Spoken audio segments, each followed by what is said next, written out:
नमस्कार दोस्तों, स्वागत है आप सभी का। दोस्तों, मध्य प्रदेश और महाराष्ट्र के बीच में सुगम रेल संपर्क स्थापित करने की दृष्टि से मनमाड़ इंदौर रेल परियोजना का निर्माण पिछले वर्ष सितंबर महीने में स्वीकृत हुआ था। ये और बात है कि अभी इसके निर्माण की प्रक्रिया शुरुआती स्टेज में चल रही है और यह जमीन अधिग्रहण की महत्वपूर्ण प्रक्रिया से गुजर रही है। साल भर गुजर जाने के पश्चात भी इस परियोजना का कार्य धरातल पर शुरू नहीं हो पाया है। वजह है जमीन अधिग्रहण के कार्यों की सुस्ती। कहने को अभी केवल हमारा जो नासिक जिला है उसमें ही जमीन अधिग्रहण की प्रक्रिया तेज गति से चल रही है। धुले जिले में यह प्रक्रिया बिल्कुल धीमी गति से चल रही है। इसके अलावा बड़वानी जिले में मध्य प्रदेश राज्य के अभी यह प्रक्रिया शुरू हुई है। धार जिला और इंदौर जिले में यह प्रक्रिया अभी प्रारंभिक चरण में भी नहीं पहुंची है और हमारा जो खरगोन जिला है उसमें भी यह प्रक्रिया शुरू हो गई है। महाराष्ट्र की ओर से शुरू करें तो पिछले वर्ष इस परियोजना के स्वीकृत होने के पश्चात में यह कहां से होकर गुजरने वाली है यह क्लियर हो गया था। महाराष्ट्र राज्य के नासिक जिले की मालेगांव तहसील और इसके साथ साथ नांदगांव तहसील से होकर यह परियोजना गुजरनी थी। इन दोनों जगहों से जहां से भी यह परियोजना गुजरना है उनके गांवों के नाम क्लियर हो गए थे। सबसे पहले चर्चा करते हैं जून महीने में राजपत्र जो जारी हुआ था उसमें 354.2395 हेक्टेयर ज़मीन हमारी जो नासिक जिले से अधिग्रहित की जानी थी, इन दोनों तहसीलों के गांवों से अधिग्रहित होनी थी।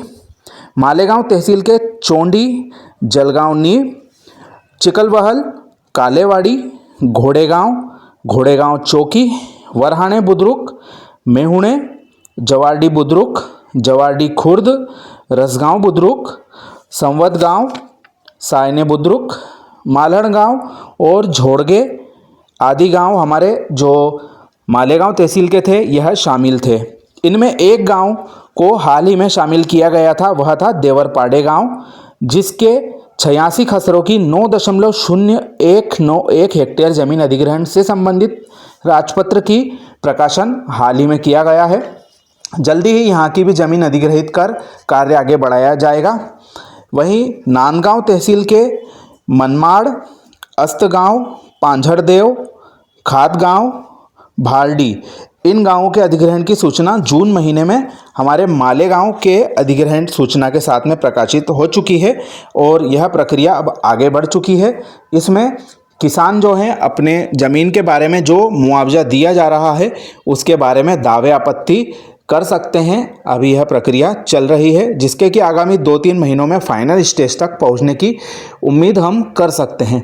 वहीं धुले ज़िले की बात करें तो धुले ज़िले में यह प्रक्रिया अभी ठंडी पड़ी हुई है।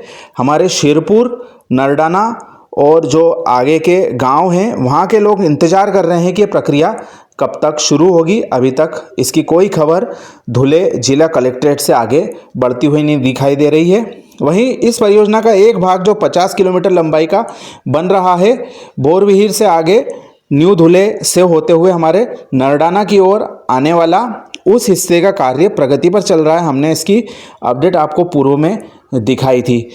और जो इस परियोजना का बाकी हिस्सा है 309 किलोमीटर का, उसमें हमारे महाराष्ट्र राज्य की प्रगति हमने आपको बताई है। भूमि अधिग्रहण से संबंधित नासिक जिले में भूमि अधिग्रहण की प्रक्रिया चल रही है और धुले जिले में इस परियोजना के जो 50 किलोमीटर हिस्से के अलावा बाकी का कार्य है शिरपुर, नरडाना और हमारे मध्य प्रदेश राज्य की बाउंड्री तक का, वह अभी शुरू नहीं हुआ है।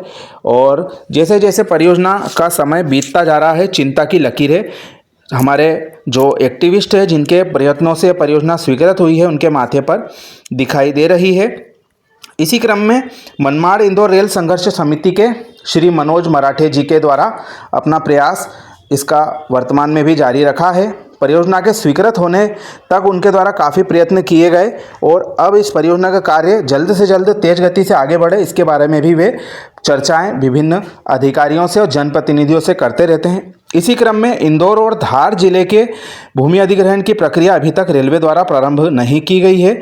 देरी के कारण परियोजना की लागत में वृद्धि और समय पर पूरा न होने की संभावना बढ़ गई है। उनके द्वारा इंदौर सांसद श्री शंकर लालवानी जी से धार, इंदौर आदि में शीघ्र जमीन अधिग्रहण प्रक्रिया प्रारंभ करने को लेकर मोबाइल पर चर्चा कर निवेदन किया गया कि इस मामले में सहयोग करके परियोजना प्रारंभ करने की उनके द्वारा अपील की गई है। साथ ही तत्काल इंदौर कमिश्नर जिनके अधिकार क्षेत्र में धार जिला और इंदौर जिला का जमीन अधिग्रहण कार्य आता है, उन्हें साथ ही इंदौर कलेक्टर व रेलवे अधिकारियों से संयुक्त चर्चा कर अपने निर्देशन में संयुक्त मीटिंग कमिश्नर इंदौर और इंदौर कलेक्टर सहित रेलवे अधिकारियों के साथ में आयोजित की जाए।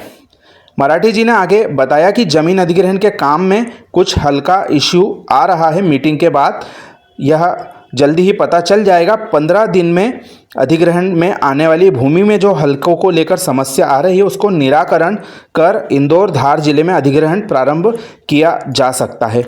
जैसा कि आप सभी को ज्ञात है, इस परियोजना को स्वीकृति मिले हुए 1 वर्ष से अधिक हो गया है। 18,000 करोड़ से अधिक इसकी लागत उस समय थी। तो यह लागत आगे भविष्य में परियोजना का कार्य जब तक शुरू होगा बढ़ते बढ़ते 20,000 करोड़ को क्रॉस कर जाएगी, ऐसी उम्मीद और ऐसी चिंता एक्टिविस्टों को हो रही है। और यह बात लाजमी भी है, क्योंकि इस परियोजना को जब बनाने के लिए सबसे पहली बार सर्वे किया गया था, जब इसकी लागत मात्र 500-600 करोड़ रुपए के आसपास ही आ रही थी।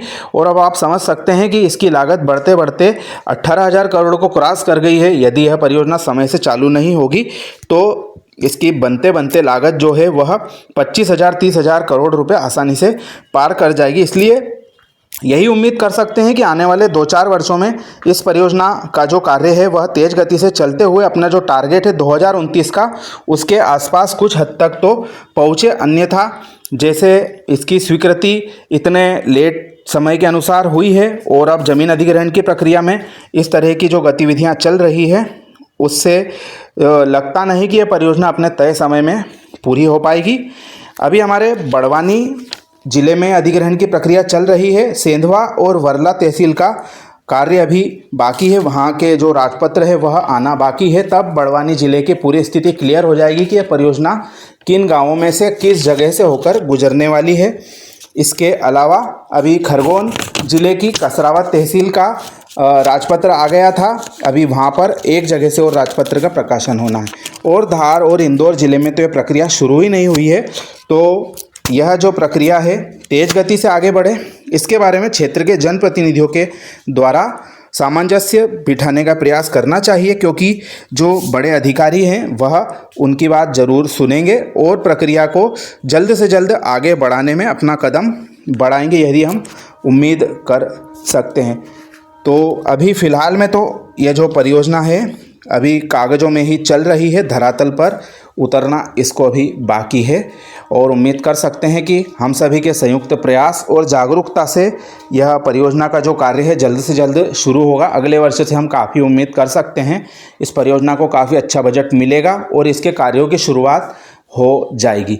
यह छोटी सी जानकारी इंदौर मनमाड़ रेल परियोजना के बारे में आपको कैसी लगी, कमेंट करके ज़रूर बताएं। अपने मित्रों के साथ जानकारी शेयर ज़रूर करें। आप सभी का धन्यवाद।